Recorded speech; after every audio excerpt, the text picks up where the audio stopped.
Struggling with fill in the blanks in PTE listening? Let me help you turn that struggle into success. All right, students, let's dive deeper into fill in the blanks for PTE listening, one of the most straightforward yet tricky tasks if you're not prepared. But don't worry, I've got your back with some advanced tips. Tip number 1, train your ears for accent variation. In the PTE exam, you'll hear different English accents: Australian, British, American.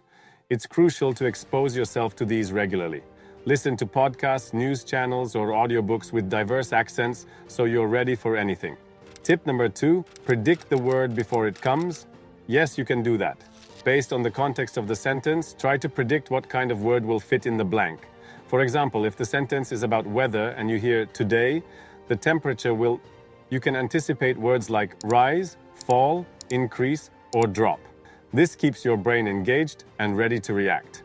Tip 3, learn to ignore distractions. Sometimes you might get thrown off by additional, irrelevant information in the audio.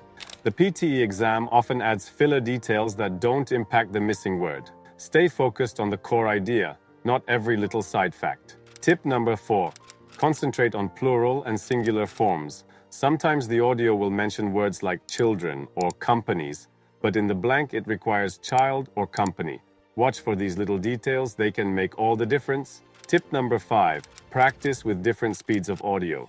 The exam doesn't always give you a comfortable listening pace. Some audios will be faster, some slower. Get used to both so you don't feel stressed on exam day.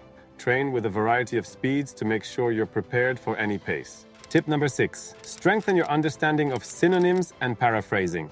Many times the word you hear might not be the exact word to fill the blank, but a synonym will work just as well. For example, the audio might say huge, but the blank could be filled with large or massive. So the broader your vocabulary, the better you'll perform. Tip number 7, pay attention to stress and intonation in the audio.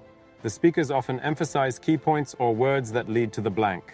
If you train your ear to catch these shifts in tone or stress, you can easily anticipate where the blank will be and what word will fit best. With these advanced strategies, fill in the blanks will no longer be your weak spot. Keep practicing, and remember, the key is not just to hear, but to actively listen and anticipate. Don't forget to subscribe for the latest PTE tips and tricks. Stay ahead of the competition.